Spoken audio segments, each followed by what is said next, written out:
syllabuses, they're like just kind of like a bland overview. Like, yeah, they do like lists like what you're gonna be doing and stuff, but there's no real like interest grabber or like a hook or anything. It's the first thing I see, really, and that's the first information I really get about the class before I go in. I don't know.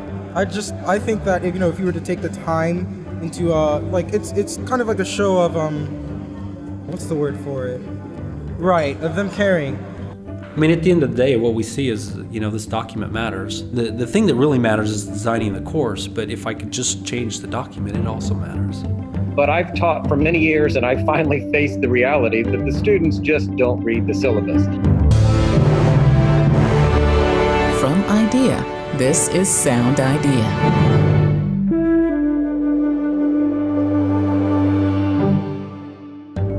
The syllabus is such a common part of a course that it is an afterthought in many cases. Like choosing which nails to use in building a house, the syllabus is part of building a course that is taken for granted and often not given much consideration. But does the syllabus matter? And can giving it attention help build a better course for students? It's the Lowly Syllabus in this edition of SoundIDEA. I'm David Pollack. The syllabus was originally just a list of topics to be included in a course, but eventually became a standard required document for all college courses, a document that has grown in purpose, even if not always thoughtfully designed. It seems like the syllabus has expanded over the years to include lots of policy statements, sort of legalese stuff, and they've been getting longer and longer. Christina Peterson is with the University of Minnesota. Some people think of it as a contract between the instructor and the student that basically says, here's what I'm going to ask you to do, here's how well I'm going to ask you to do it, and here's when you'll need to do it by. Some people see it as a tool just to help students stay organized and know what's going on in class. In this state university cafeteria, students seem to agree that a syllabus is a necessary but largely forgettable document. Rarely have I ever gotten to a syllabi that wasn't standardized. First part of the syllabus is basically the class description that you could find on when you're selecting the class, the basic class description. Then office hours, email, tests, and all the standard stuff. None of them ever really, stray too far from that, make it any different, better, or worse. It's just, you know what it is. Most of it is just the same policies, like do not cheat, do not plagiarize, office hours, things like that. So it's not really that important. First day of class, this is what we're going to be talking about, but then you never have to, you never need to go back to it because it's just irrelevant at that point. The students, it seems, describe the syllabus primarily as a tool for keeping on track with assignments and understanding grading. Basically like a guideline for the class, like what you're going to be doing for the whole class and how much something is weighted. Like a test, some tests are weighted differently. I know in Lit, my first essay is only worth half of what my last essay is worth. So I know that through the syllabus. When it comes to the, with the course schedule and then the attendance policy and then their grading policies, that's usually what I look over the most. I think of it as similar to an appliance manual. We all know that we're supposed to read it. We all know the important information is there, but we're eager just to get on with it. Mark Canada is Vice Chancellor for Academic Affairs and Professor of English at Indiana University Kokomo. He worries that students don't get what they need from our syllabi. Almost certainly a large number, if not a majority of them, don't get the basic premise that we're setting up, the way we frame the course. Almost certainly they don't get the outcomes that we've set up for the course. Maybe they have absorbed those over the course of the semester, hopefully, but I don't think that they're getting the kind of basic framework we're setting up at the beginning of the course with our high hopes that they're going to see the vision that we have for the course. And why would they read it, says Peterson? There are multiple pages, they're wordy, there's small text, there's bullet points, there's indentations, and it's not very inviting to read.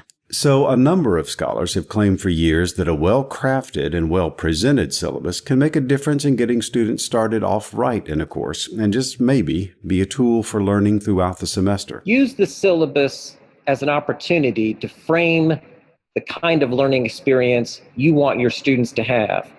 Draw on all of your knowledge about what works in your course, what your outcomes are, what you want your students to be able to do when that course is over. And then use the syllabus to get there in the most concise way you can and the most appealing way you can. We need to do a better job, we meaning faculty, need to do a better job at helping students understand what this document is and how to use the document. And that this document is no longer just a list of topics and due dates, but it's a learning tool, something that we continually come back to. Michael Palmer and his colleagues at the University of Virginia conducted a research project to find if syllabus design makes a difference. I mean, at the end of the day, what we see is, this document matters. The thing that really matters is designing the course, but if I could just change the document, it also matters. Christina Peterson says that distilling your course into a single clear message, one overriding idea, is one way to make a syllabus more purposeful. It may seem a little odd to think of the syllabus as a message, but really there are lots of messages in the syllabus that get lost with a sea of text. So one of the first suggestions is to create a simple or core message that encapsulates your course. In other words, could you boil down and distill your entire course into a single message that would be sort of an overriding principle for students and for you for the entire semester? Coming back to that central message throughout the course helps provide the bigger picture for the course and where individual units fit into that bigger picture.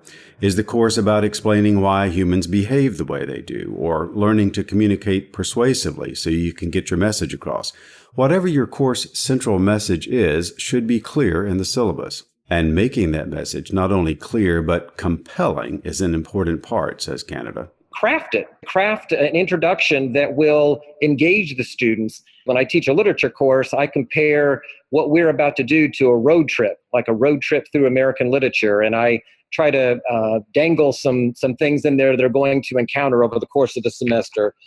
In my literature course, we examine Frederick Douglass's narrative, and we read about Mary Rowlandson's captivity narrative. And those are things that are just naturally engaging. So I'll dangle some of that in front of them and talk about the interesting characters that are going to explore or meet, and the wild adventures that they're going to encounter, and write it in such a way, I hope, that this sounds like an invitation to a really interesting journey, a road trip that they would want to take. Including unexpected elements can also catch students' attention, Peterson says. Intentional visual elements such as graphics and photos can do the job if you do it effectively. It should support that core message, simple message that you've created for your course. If it's just a pretty picture or just a piece of clip art, it may actually detract and look a little cheesy.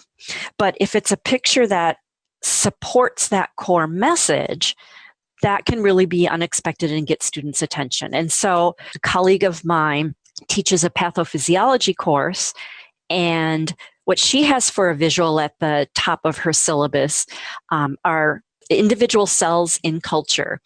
There's sort of a before and after cell, a normal cell, and then the after is one that's been transformed with a cancer-causing gene that looks extremely different.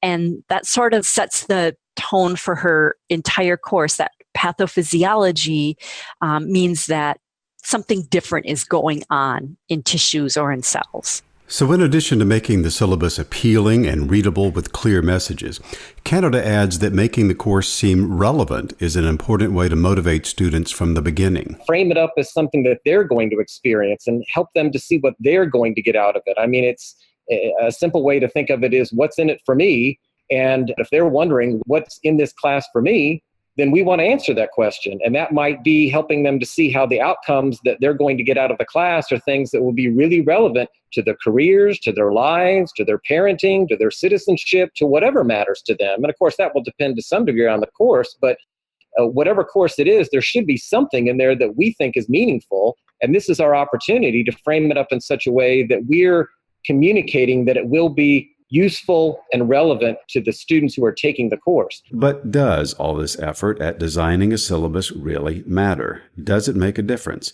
That's one of the questions Michael Palmer and his colleagues attempted to answer. And this was our question. Does that document matter? Why? Maybe you can have a really well-designed course that's very student-centered, and the document, the syllabus that describes that could be very content-centered or policy-centered document, right? It doesn't matter. But what our research showed is that by creating a document that actually reflects the true nature of that learning center course, that I can positively influence student motivation before they ever set foot in your class. So what that means is it makes my job easier because they've already kind of bought into a process. They already think that I'm an approachable instructor. And so if I deliver on that promise very early on in the semester, I'm way ahead as if I start with a document that negatively motivates students, or they say, I don't know that I want to take this. This is a boring class. I don't think the instructor is going to help me. I think all we're going to do is lecture.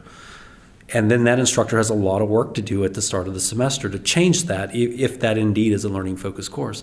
But if I just shift the document, then I've already got the students in the right frame of mind. Palmer's work at helping faculty redesign syllabi is based around the notion of moving the document and course from a content-centered one to a learner-focused syllabus and course. And so one of the things we encourage instructors to do is start to frame their courses in terms of big, beautiful questions. Again, that comes from the work of Ken Bain. What are those really meaty questions, those beautiful things, those provocative things that kind of just beg an answer to, right? Where a student would read that and say, wow, that's interesting. I might just get something out of this course. So that's the description. We have objectives and goals, and then you start to lay out the types of things students would do so that both you as an instructor and the students would know of whether we're getting there. And so those are the assessments, and those assessments are more authentic types of assessments. They're not the hour-long midterm test where there's maybe a short answer and a multiple choice, but they're project-based things. They're group activities. They're reflective portfolios. They're things that really tie directly to that robust set of objectives you've set out. And then, you have a schedule that is not just a list of topics and a list of dates, but that schedule is framed also in those beautiful questions. It's not that we're going to study UV spectroscopy in my chemistry class, but we're going to study why hippopotamuses are pink, right? Or in my science of learning class, instead of talking about developmental theories, we're going to talk about, do you think you learn differently than a fourth grader? Right, so it really starts to frame that content, the content where, as instructors, we fell in love with the discipline, but we often mask from students. So it's making that content come alive, and the schedule lays out a path for how students can actually navigate through the course.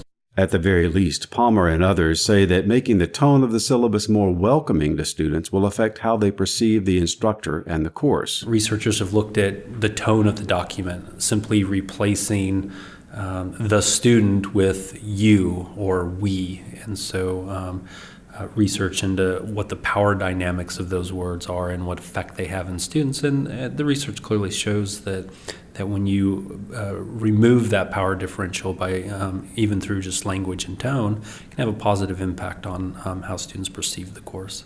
Short of significant course or syllabus redesign, Canada adds that a friendly approach to communicating in the syllabus helps set the stage for effective teaching relationships with students. If we take the extra step of trying to craft a syllabus that comes across as one as coming from a professor who wants them to succeed, then a few little changes in wording can go a long way. If instead of saying you will achieve these outcomes, you can say, I look forward to helping you achieve these outcomes. Little elements like that can go a long way, I think, toward helping to craft the way that the students think of the experience they're about to get, and particularly how they think about the professor they're about to engage with. And of course, we want them to feel that that the professor is approachable and wants them to succeed, and the syllabus is one place where we can convey that message.